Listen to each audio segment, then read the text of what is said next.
Hey guys, it's Core Ross, and today we're unboxing a mini PC. And this thing's a little bit of a powerhouse, so I'm excited to check this out. Now, I've turned down any payment for this, so this is purely me checking out the cool hardware. So this is the GEEKOM Mini IT13, and this baby comes with an Intel Core i9 13900H. So that is a mobile processor. It's got DDR4 memory, and it's got 32 gigs worth, along with a 2TB SSD. Now, because of its size, of course, it's not going to be the most powerful when it comes to graphical performance, but I'm really interested to see how powerful the CPU ends up being. Because this thing actually should end up with more processing power than my 3700X, I think it was, in my previous editing rig. So this little PC should be able to outperform on CPU performance, which will be mental. Now, even though it's tiny, it does actually weigh quite a bit. It's got some heft to it.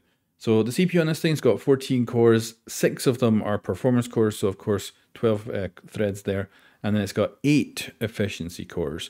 And then the CPU's onboard graphics are Intel Iris Xe, and that is not particularly powerful, so it's going to be very light gaming, and we'll certainly test that shortly. And then for me, one saving grace for the graphics is it's got Intel QuickSync video on the CPU, and that really helps to accelerate video editing performance. And my current laptop is like 10 years old, and that's what I do all my editing on when I'm traveling. And of course, it's not particularly fast at getting stuff out. So this might honestly become my travel computer, because it's going to have a huge amount of power and performance for video editing and production. So here you can see the front of it. We've got a power button, headphone jack, and we have 2 USBs.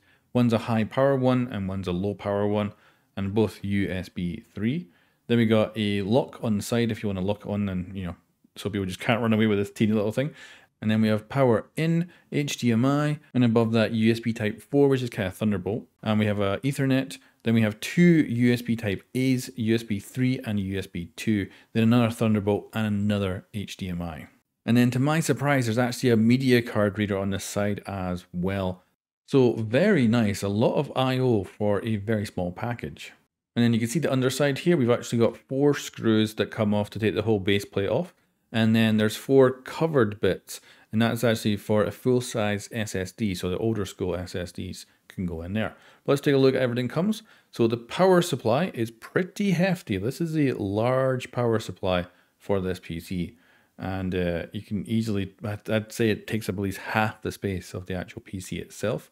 So remember, when you're traveling, you're going to have to take this as well. But of course, laptops have their own power supply too. So it's not like you're taking any more bulk than usual.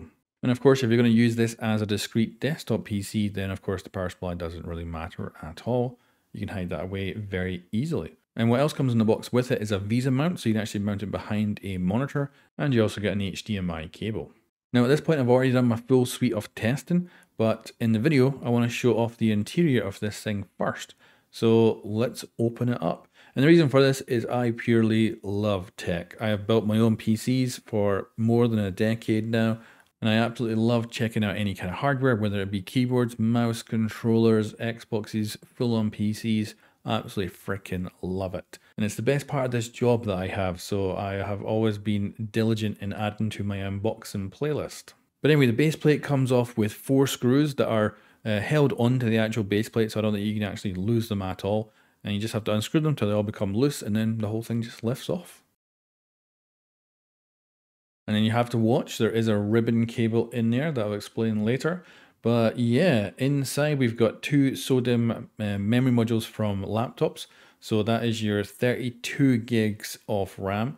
And you can see the 2TB full SSD in there too.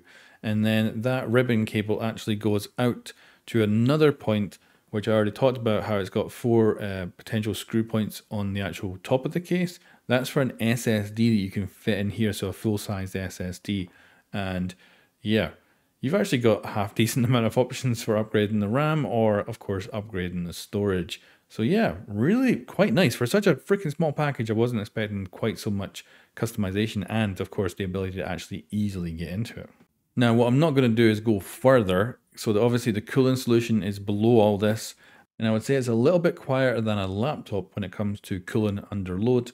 But overall, you are going to hear it if you're like sitting right next to it. It's definitely, I would say, a little bit louder than a full-size desktop with fans running at slower RPMs. but the noise is not in any way any kind of an issue.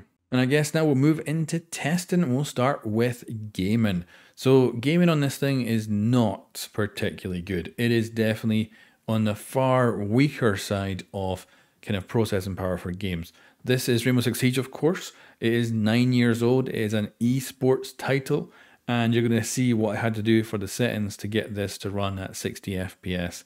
And yeah, pretty much everything's on low resolution, had to be under 1080p. It does play beautifully. I actually played a ton on my second account, which I haven't really played much because I need to actually unlock some operators to do some videos.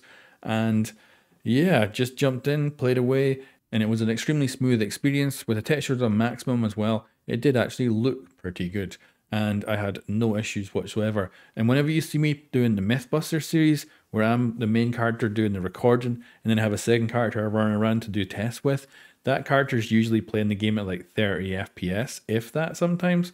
So very nice to have this as a secondary machine for just doing that as well. But yeah, for more modern, demanding games, you're definitely going to have a lot more issues for playing this like higher resolutions and stuff like that. But that's not where I think the strength is with this machine. I think this is an incredible machine for production. So let's have a little chat about the actual CPU, because it is a little bit of a powerhouse. Now, I had an old editing PC, was a 3700X, and that was an awesome CPU. It did me very freaking well, and I was very happy with that PC. If I didn't get replaced, luckily for free last year, I would have been still running it today. And this little mini PC outperforms it in CPU performance. It's faster at video editing and at all my production tasks, and it's a 1/100th of the size of that PC. So let's start by looking at some Cinebench results. So what you can see here is my 3700X, and you can see me progressively trying to overclock it over time. So you can see the points of its results go up slightly over time. And if you have a look at the top, that is the mini PC, the 13th gen Intel i9 13900H. So obviously pretty good that it's actually pushing out the 3700X. Now of course 3700X is an old CPU these days, but it was the one I was running last year, and this little thing has kicked its ass, which is cool. Now I will go up one more. So this is my current editing rig. This is an i9 13900KF. So exactly the same number, but of course the desktop variation of this CPU. And yeah, holy moly, there's a big difference in the mobile to desktop variants of the exact same CPU with the same number and just a different letter at the end. However, what a long way CPU technology has come. I used to run the Ryzen 7 1700 there.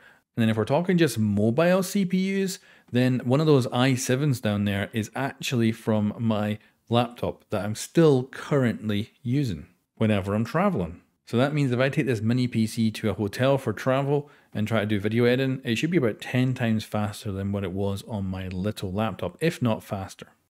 Now that made me interested in single core performance, so I went and downloaded Geekbench and did some runs with my NZXT PC, and I got 3189 for the single core performance. Did the same thing with the mini PC and got 2851. So that is incredibly close. And my desktop PC is bound to be getting a little bit of help because it's water cooled. So I'd be very curious to see how this mini PC would do in games if you had an external GPU enclosure, because this thing has Thunderbolt, so you should be able to plug in an external GPU and run games incredibly well off of this thing. But of course that would mean having a full-on GPU, an external enclosure, and you'd be very close to just going out and buying a desktop instead. But it does highlight how this thing is capable of quite a lot, and I've definitely been very impressed with it. And as such, it's going to become my travel editing PC, and it's also going to be my second player in my Mythbuster series. So whenever you see that character run around, this will be the little mini PC that is doing it. Anyway, if you enjoyed this, check out the links in the description below, and I'll catch you next time.